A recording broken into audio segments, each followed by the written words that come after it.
So I got a chance to sit down and play Enlisted the other day. Now, I've covered this game in the past. I streamed it a long time ago, back before it was even in its closed beta state. And now the game is kind of resurfacing. A lot more people are starting to talk about it.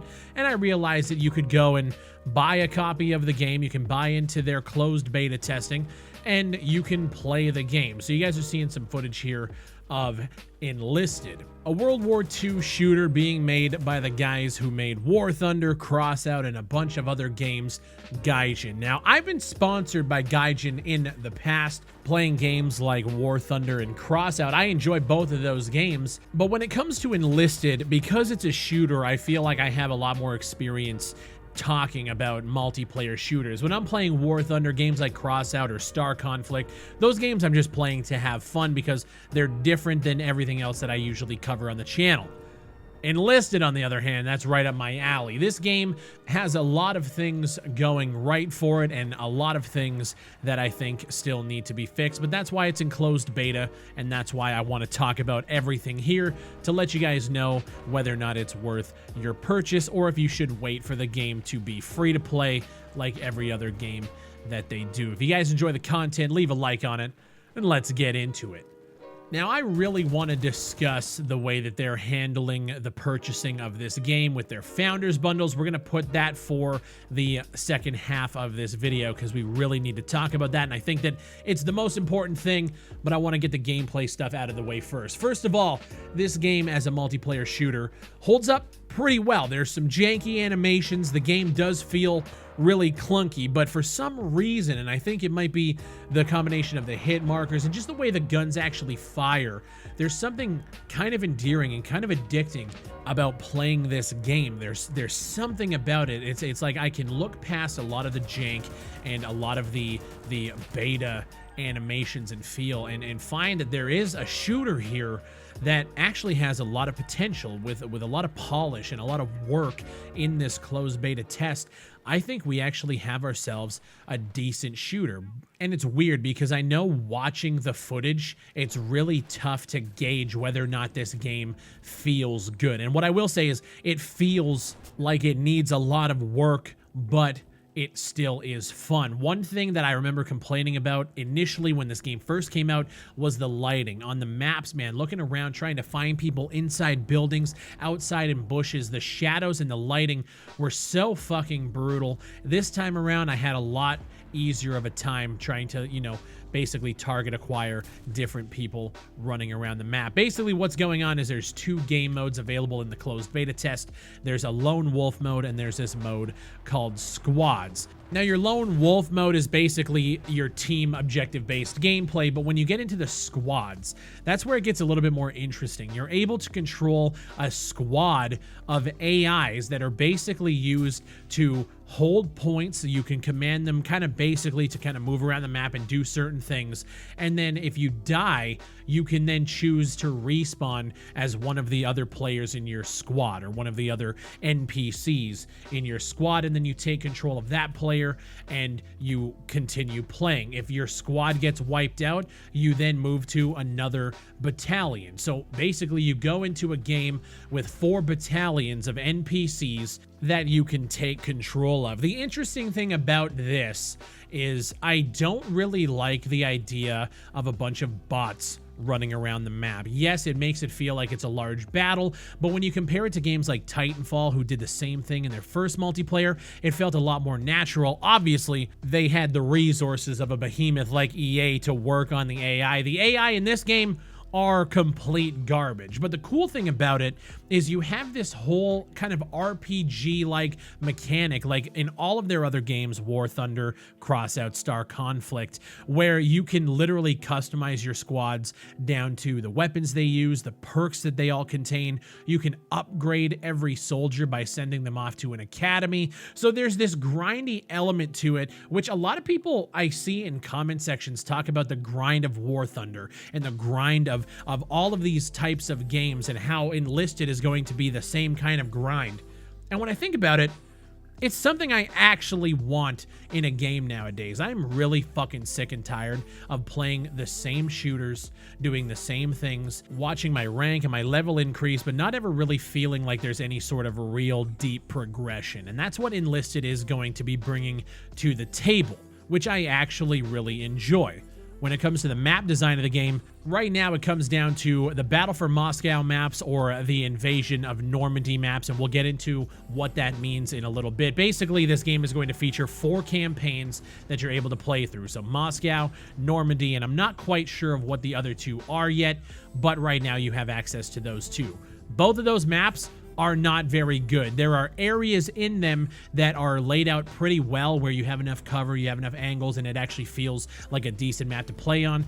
But then as you get to the next point in this rush style game mode, you realize that it's a lot of open fields and there's only a couple of buildings, and the entrances to the buildings, it feels very, very basic, and it just makes for a kind of a lackluster experience running around the maps and being able to get shot long range from people that are spawning or you're spawning. It's not laid out very well, and I really think they need to go back to the drawing board with it and create something that is actually worth playing.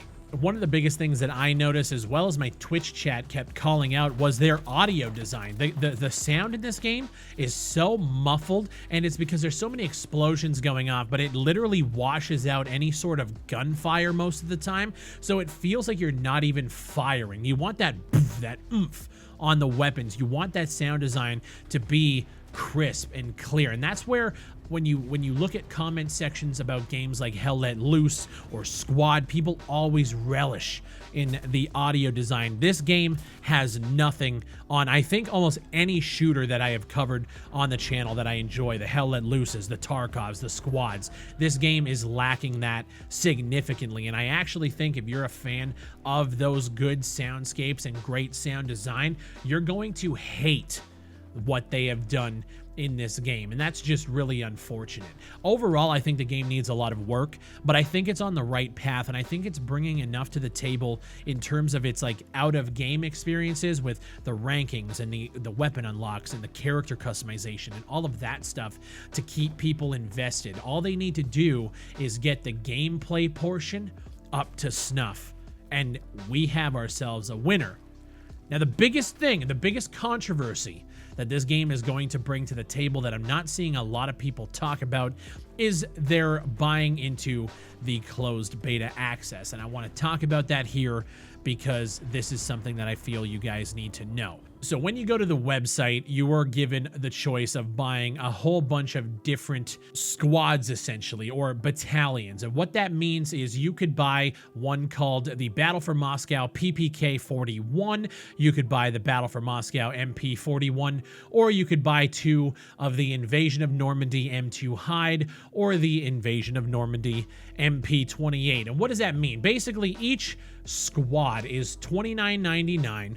That gets you access to the closed beta test that is happening right now. So if you guys did want to play, $29.99 is your buy-in. But it also gives you access to a premium squad. So I purchased the PPK-41 squad, the Battle for Moscow. It was the first one in the list. I just grabbed it, not really understanding what it is. What it gives you is a squad that is basically fully kitted out. The skill tree is pushed all the way to the bottom with all of the unlocks, and they call this a premium squad. They also give you the PPK-41 submachine gun, which from what I've been told and from everything I've seen, even in my gameplay, that gun slaps.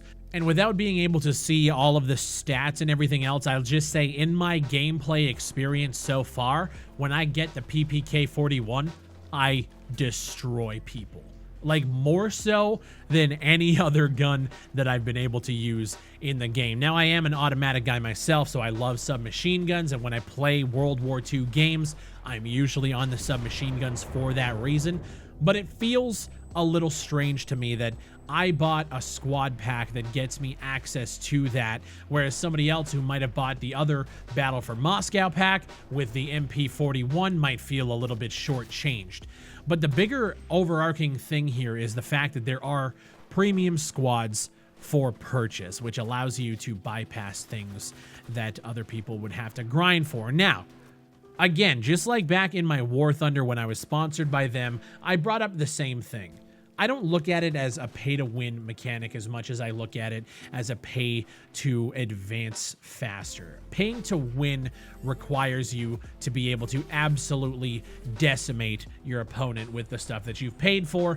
This is more of just being able to get ahead. And I felt the same way for War Thunder. I felt the same way for Crossout. And I feel like there is a large divide when it comes to that. But I also understand that a lot of people are turned off by this mechanic. I totally understand it. And this game, much like every other Gaijin game that is out there, is going to be plagued by people calling it pay to win. And at the end of the day, that's people's opinion. That's what people are going to look at. The game could do everything right, but the fact is they have these bundles here that allow you to bypass the grind that other people are going to have to do. I don't know how far, because it is a closed beta test and we don't really have access to how much grinding it's going to be, but for the first couple of hours of gameplay, it definitely feels good playing a premium squad. And then on top of that, instead of buying just one of the squads, you can then buy the what they call Armed to the Teeth Founders Bundle, which gives you access to all of it, which is even more of an advantage. Because what happens in the game right now is there's 2 different campaigns that you have to grind for. So you could queue up for a Battle for Moscow battle, and all of your squads are, you know, for Axis and allies, and you have to grind each soldier separately, each fucking squad separately, and you have to go through that pace. And then when you go and queue for the invasion of Normandy, you have different squads. You have different soldiers because it is a different theater of war, and you have to grind those as well. So buying the Armed to the Teeth Founders Bundle is quite an advantage. You are paying for a lot of time skipping, essentially. And at the end of the day, I don't believe that the in-game mechanics allow it to be completely pay to win and destroy people. However, it is that idea that you can bypass the grind that other players have to do. And even though I personally don't have that much of a problem with it right now, I think a lot of people are going to have issues with that purchasing mechanic. Let me know in the comment section below what you guys think about this whole purchasing of Founders bundles. Pay to win? Is it not pay to win? I'm very curious to hear your guys' thoughts. Right now, I think Enlisted is a decent shooter. I think that there's a lot of things that need to be fixed, polished, changed, rebuilt. However, if you're looking for a shooter that's going to bring you more than just playing the game, hoping to find a good squad, and then doing that over again without really earning anything, I think Enlisted is going to bring something new to the table for a lot of shooter fans. It just all comes down to how far they're willing to push these Founders squads, these Founder bundles, and where it eventually ends up. A lot of people don't like Gaijin for this simple reason, but it doesn't look like they're changing anytime soon. My name is Big Fry. Thank you guys for watching. If you guys enjoy the content, leave a like on it. Consider subscribing. If you guys want to come through to the Twitch channel, twitch.tv/BigFryTV. I'm live Monday to Friday, 11 a.m. Eastern until sometime in the afternoon, depending on how much fun I'm having playing these games.